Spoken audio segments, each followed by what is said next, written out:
Welcome to Alan Colmes Versus, where we discuss some of the more controversial things said in the recent news cycle on both traditional and digital media, the epitome of what we like to call around here fair and balanced. Joining me today, founder of Black Men for Bernie and now Black Men for Trump, Bruce Carter.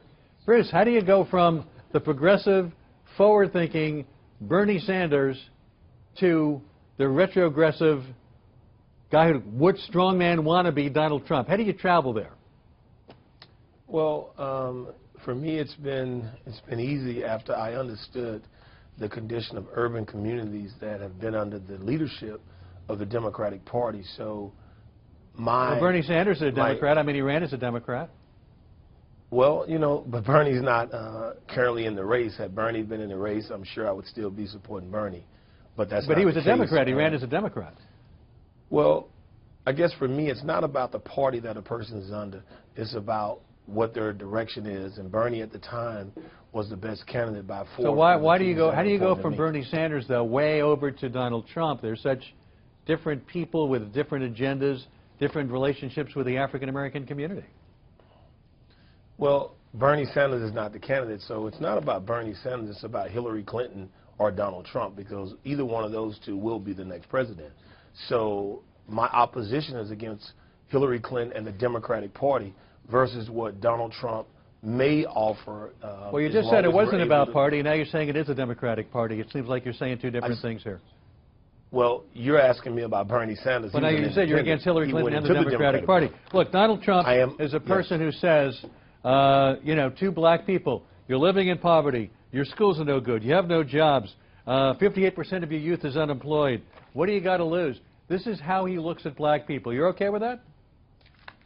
Guess what? That would be my message. I would say it different because the numbers and the facts are true. So what I would ask someone, even you, when is the last time you've been in an urban community and been in a house and understand the blight? And what's Donald Trump? For me, I have no problem with that. He's stereotyping black. And what's his plan to fix that?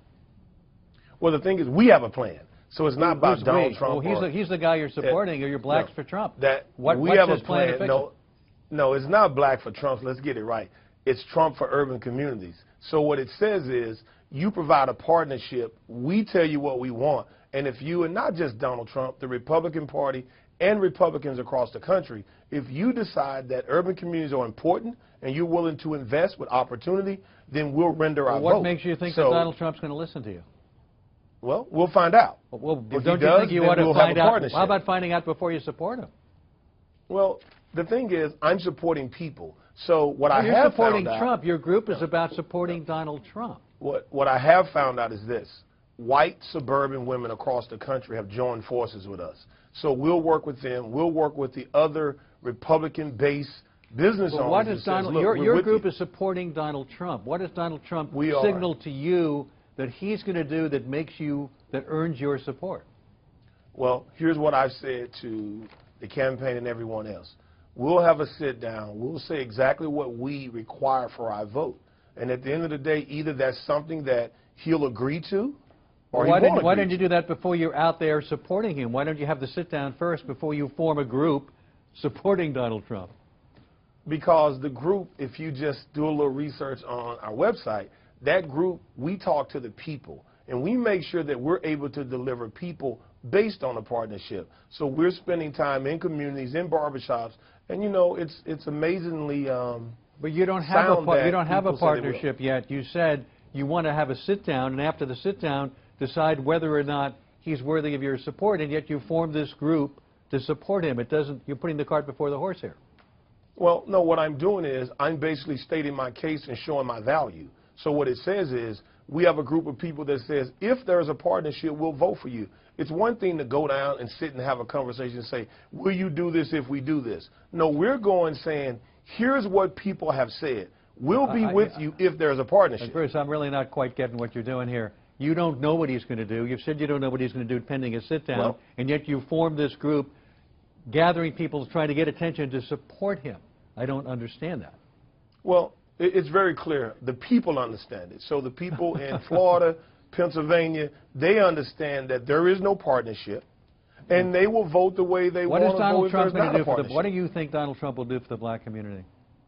Well, what we would want for Donald Trump in the urban communities is to make sure that yourself or your businesses, that you all invest in real estate that can be developed and owned by the people that live in the community. What has he ever said or suggested that that's the direction he would go? Well, no, it's like this. I guess there's a book called The Art of the Deal. We're setting the table for the deal. Here's what we want. Are you willing to work with us in that capacity? So you don't even know yet that that's what he would do? No. Well, I guess for me, being a business person also, if I go to you with a plan and you like my plan, then we can do business. If I go to you with a conversation... It seems like you should have gone to him with a plan first is my whole point. Bruce, I thank you very much. Thank you for talking to us, and if you want to get some more on the 2016 presidential race... I guess this didn't go the way you wanted to go, Alan. You're gone. I have believed... No, it's fine. I have no expectations. Oh, no, I'm trying to figure out. I guess the thing is this. It should have been about why do you not want Hillary Clinton as your president? No, your group is formed about Donald Trump. Your group is formed to support Donald Trump, which is why the questioning was about Donald Trump. It was raised to engage people and educate them as to why your communities are in the condition they're in. And are you willing to do something different? So well, let's find out what that is, I think, before you get this or give your support. But I do thank you, Bruce. We got to move. I thank you for talking to us. We thank you. You have a great day. All right. For more on the 2016 presidential race, be sure to check FoxNews.com. I'm Alan Colmes. Thanks for watching.